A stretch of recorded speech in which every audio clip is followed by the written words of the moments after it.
Yeah, hello, good evening, ladies and gentlemen. Good afternoon, good morning, wherever in the world you are. And this is the Stakeholders, you all know. It's another edition of the Stakeholders. And I am Akabwe. My name is Nadim. Yeah, that's the Nodim, the great Nodim. Yes. Is it I don't know. distinguished? I don't know. I don't know how great it is. But Is it distinguished senator? I'm not a distinguished senator. Okay, Sadly, that's I all. didn't. My political career did not go as far as that. It ended way back at the Actors Guild of Nigeria All right, as a vice chairman, Lagos State chapter. That's where it ends. all right. So, it's it's Nigeria is the proverbial 1 week, one trouble, as the case may Every be. day one kasala. One casala don't bust, as we say in the street. So, sometime last week, the accidental public servant, Erufai, took his megaphone and went to the market square. After opening up the TikTok account. Yeah. Oh, okay. Yeah, I don't know the TikTok account. Yes. Oh my God. So many content creators these days. Yeah, well, it's an executive content creator. So he came out and started ranting about how Tinubu is the worst thing to happen after 9/11 and everything. But it's quite funny because I thought they were close. I thought they were friends. Politically, anyway. Yeah, so anyway, there are no political. You have friends, but no political friends. But to cut the long story short, nobody saw it coming. We knew he was going to leave the APC. It was a matter of when, not if, and where he was going to. Yeah. So on a recent, he announced that he was moved to the SDP. Anchored in the harbor of SDP. And I was like, where is this coming from? So political maneuver. And since then, we have seen influx of northern politicians to the SDP. into the SDP. A lot of northern politicians threatening to leave the APC and troop into the SDP. Even the PDP. A lot of PDP politicians are trooping into the SDP. So the SDP, is it a new bride? Well, it seems it is a new bride because people are now looking at what parties to sort of hang on to, with the coming of the 2027 general elections. And by the way, there's a motion in the House to harmonize the dates for elections to make it one day. Gubernatorial, presidential, councillors, houseship, and all of them, make it one day. I think that makes absolute sense. And then, of course, save us cost. Anyway, be that as it may. So the new political dispensation is fast approaching, and everybody's looking for a ship to sail with. Now, instead you sail with the reigning ship, the ship in power, or you sail with the opposition ship. Opposition ship now, I think the loudest of them all is the LP yacht, led by Peter Obi and the Obedience, followed by possibly the PDP. But like you mentioned, it seems that Elder El-Rufai, all of a sudden, is another Peter Obi on the other side, is his own kind of obedience with the reactivation of the SDP camp. Well, I think it's quite different because the SDP was a main contender, so to speak, after the NNPP in the last 2023 general elections. Oh, but they come distant fourth, they come fifth. So what I'm looking at is it not a bed of strange fellows? Because you have now the Labour Party coming into play. Politics basically is a bed of strange fellows. Yeah, because you have Labour Party, PDP, some section SDP, of the SDP, NNPP. and it throws up the $1 million question, or if I may say, the $1 billion question. Yeah, because the value of currency must have gone up by now. Who will fly the flag? That is a big question. Because we have a lot of presidential aspirants. Yeah. Peter Obi is there if he decides to join the coalition. Atiku is there. Atiku is there. El-Rufai himself, maybe. El-Rufai might want to take a chill pill and do the vice presidential ticket. Yeah, I think that's the one to do. And it begs the question now: who will fly the flag? Okay, so you look at opposition. You have the obedient ship with Peter Obi, and then of course you now have another ship in SDP. To sort of counterbalance the ship with El-Rufai as a candidate. I think El-Rufai will take a chip. He knows El-Rufai is not doing this coalition for today. You assume he'll want to go for I think the vice presidential the ticket? El-Rufai that I know would want the South to complete his term, and so he can lash on to the vice VP ticket and probably run for presidency in 2031. That is his permutation. But do you think that if Obi, for instance, is going for the presidential ticket, El-Rufai might not want to throw in his hat as his vice presidential nominee? You see, El-Rufai, you see, just like the proverbial cat with 9 lives, El-Rufai He has would a way of reinventing he was himself. reinventing himself. From, you see, he started from the BPP chairman to FCT minister to Gubernatorial candidates and eventually the governor of Kaduna State. So he has a way of reinventing himself. So I feel that El-Rufai might be anything to anybody right now. It might take any deal right now just to be relevant. To oust the Tinubu government out of power. To me, which is not a bad deal. But why do you think that they fell apart? Come to think of it. Well, I think that I think Tinubu is a man that doesn't want. He needs hallelujah boys. He needs yes men, man Fridays, yes sir, no sir kind of people. 2 bags full. Yeah. So he doesn't want people that can question his authority. And you think El-Rufai will do exactly that? Yeah, El-Rufai doesn't give. We're going to say 2 Fs. A rat's ass, probably my French, about what Tinubu feels or whatever. But in this case, there's a very strong rumor all over town that the SDP is trying to woo Goodluck Jonathan, which is a very, very deft political move from the north, because Goodluck Jonathan has already run a first term as a president, so he has 1 more term left. And from the perspective of the northern elites, he didn't do badly for the northerners. I think that with the introduction of Al-Majaris, So I think not prosecuting any particular northerner. If you put that side by side, the fact that he can only run 1 term and the fact that he performed well in the north, and the fact that they've seen worse presidents in Tinubu and Buhari, you think so? Put together, they want to give it a shot, and they know that in 2031 power will have to come back to the north. But when you run a Peter Obi for 2031, he possibly has 8 years to go. 8 years to go, and the north might not want to leave power for that long. So I think the JEJ rumor might not be. It might not be nonsense after all. Yeah, it's not something we have to sweep under the carpet. Yeah. Because the coalition of the SDP is coming with. It's coming quite strong. But then again, 2 questions. I beg to ask. The first one is, what are the chances that Goodluck Ebele Jonathan would want to jettison or relegate the PDP family? He has left the PDP long ago, in principle. That's where I'm going to. In principle, he has not come out to say, I have left. No, the truth is that nobody wants to be in a party that Wike is in right now. No, anybody in PDP right now is just there for convenience, not because they want to be there. Okay, that's one. And then the second thing I want to ask is, if Goodluck Ebele Jonathan should decide to pitch his tent, as it were, with the SDP, and inadvertently that would mean perhaps, that El-Rufai might want to run as his nominee. Yeah, most likely, for 2 reasons. El-Rufai is a core northern elite. He's a core northern elite. Quite educated, if I might say, yes. Quite pro-North, quite pro-Islam. Grassroots. It's not somebody you describe with the left hand. I like that. Yeah, I like that. You're not describing the power with the left hand. You might. It's only. What if you're left-handed? You can't see describe me with the left hand.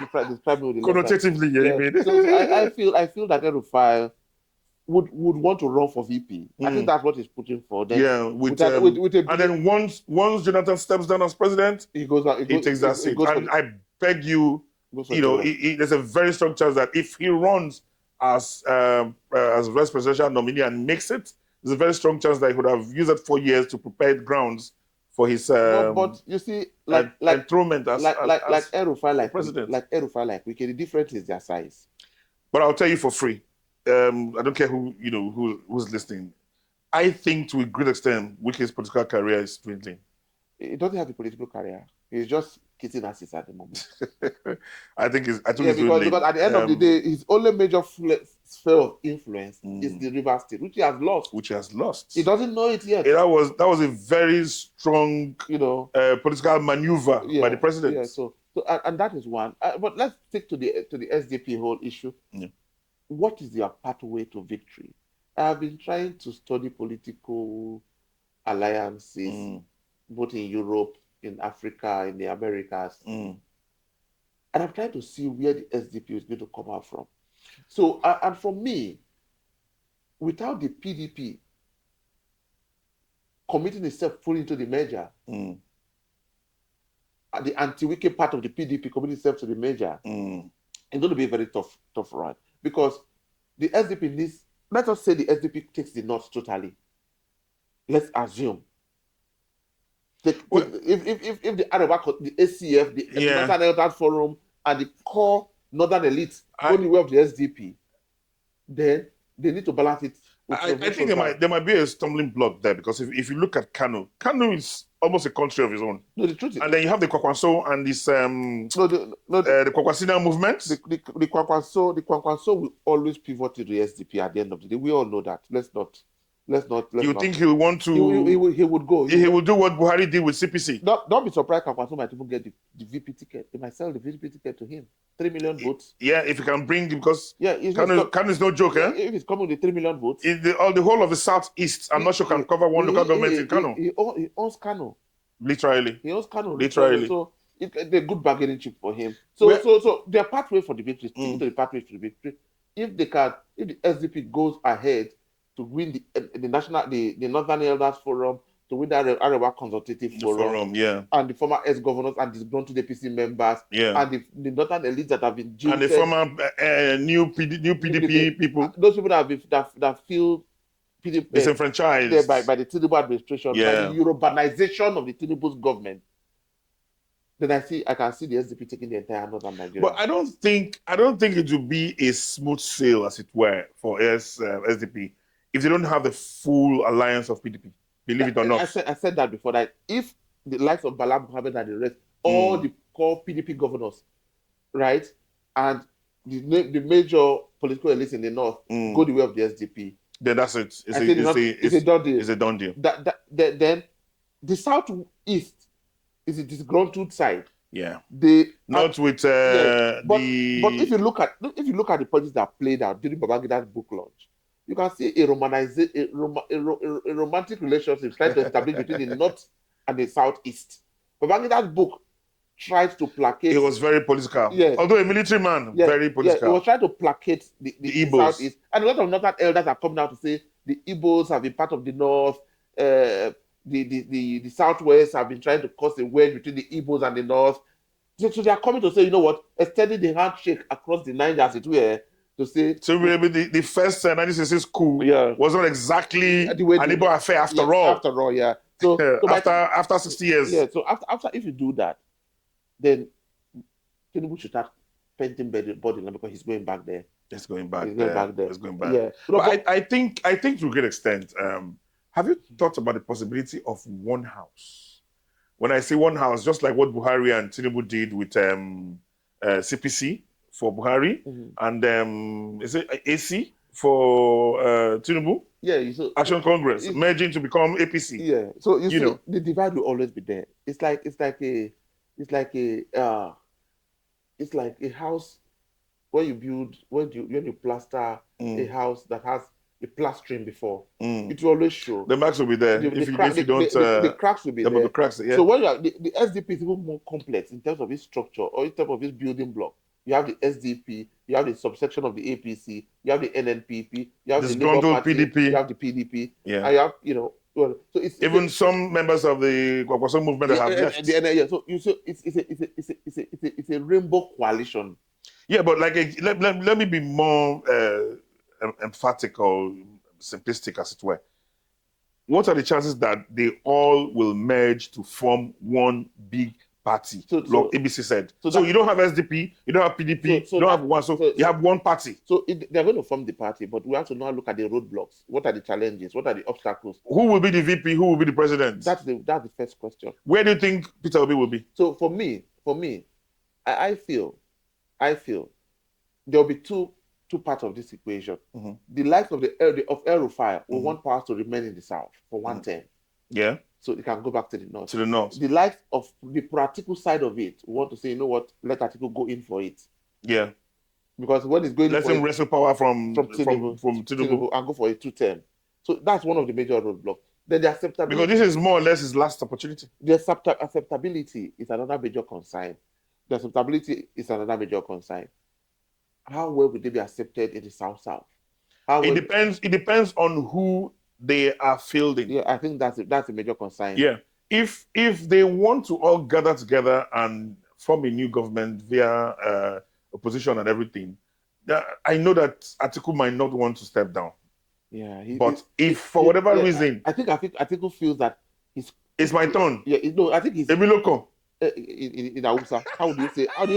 Miloko in Hausa? Would I know now? So because Atiku feels that I'm close. Ejime should know, but I don't. I'm close to grab it. Yeah. Tinubu is not. I don't. To be, I feel so sad, but I don't envisage that happening.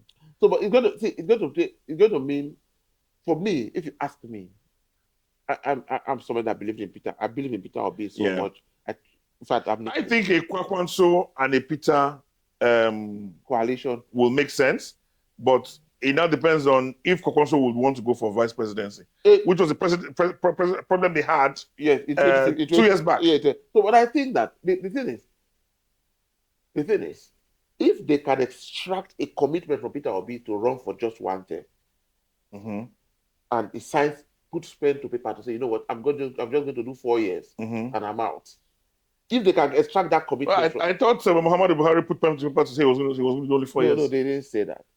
So but let's assume. Yeah. Anyway, let's assume theoretically. Yeah. But just academically, let's assume that they're able to coerce him into agreeing to do a 4-year term. 4-year term. Then I think it will be much easier to sell for the entire northern Nigeria to back him. Do you think he'll be able to do anything meaningful in Nigeria for 4 years?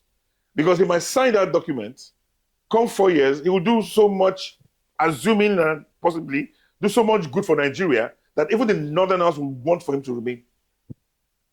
Because look at all the lies that were told against Jonathan. It is now in the glare.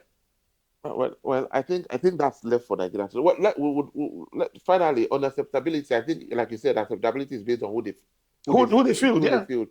So well, let's not drag. It's a developing story. Let's go back. Let's go back a bit, if I might digress. Look at the what's his name, President Bola Ahmed Tinubu's second man, Shettima, the vice president. When he was coming, he said there's a line he used. I can't really remember, but he was on the line of, when it comes to politics and other whatever, Bola Ahmed Tinubu will sort it out. Then when it comes to minds and economy and everything, I will do it. Between you and I, a couple of days back, he was saying, I don't know how true it is, that Tinubu has more or less usurped his powers as a VP. I don't really see what he's doing apart from, traveling here and there representing the president. I feel at events and functions and marriages. I feel there's a parable that when you use an elephant to set as a bait, we don't know what you want to catch. You see, if it's in the ocean, maybe a whale. Yeah. So, but the whale can even swallow. But on the land, forget it. So maybe a mousetrap. Shettima is a big name, so to speak. But like I said, after this be suspension, do you think he still big? The APC is a sinking ship. I don't want to dwell too much on the APC. For me, I want to dwell on the SDP and the prospect, because as all the opposition parties, the opposition parties individually are in tatters. All parties can be best defined as rat-infested ships. They are all scampering, running away like headless chickens. So coalition of them into the SDP is a way forward, or any coalition whatsoever is the welcome development. But acceptability depends on who they field. Because Nigerians are becoming more wise. Nigerians are becoming more interested in political decisions. So they will not just pick any Tom, Dick, and Harry and say, "Oh, this is our candidate." It's just like the last political disposition. If there's a school of thought of the opinion that if Obi had been chosen as a presidential candidate for PDP, they may have won the election. They would have won the election. They would have, because they would have met APC with every ramification. Yeah, so I think that's it. So for me, for me, it's a developing story. We'll keep our tabs on it. We'll keep on looking at it. And I don't know what Nigerians think. Let them. The Nigerians can indicate in their comment section. Yeah. Is SDP the new APC? Is there a repeat Or of is it? SDP the new PDP? Or the new PDP? So, like, for me, I think before I go, I would want to advise Nigerians, pay attention to what's happening politically. Yeah. Be aware. Be aware. Yeah. Pay attention. Be interested. Lajwe. Yeah, yeah, as you're about to say. Pay attention. Be interested. Let us know who would make decisions. As you can see, for the past 2 years, it's been One hula baloo of a after, ride. yeah. So to me, I feel we should give every party a chance. Yeah. Hear their manifesto. Look at the integrity of the candidates they are fielding. Leave ethno-religious politics aside, and I think Nigeria will be best for it. You think some people will not grab and run with it? No, I don't think that's happening. You're not going to have another grab and run? No. All right, ladies and gentlemen. Just like what Akabu has said, it's a 3P affair. Be prepared, participate, and then, of course, pay attention. So, whatever it is you think, whatever opinions you have, go to the comment section, like, share, and follow us, the stakeholders. My name is Nodim. No, rather, as I like to be called, Nodim. Yes. Until we'll come to your screens or your homes or your TV sets or even your phones these days or your wristwatches. Stay blessed. Yeah, stay blessed and have a good night.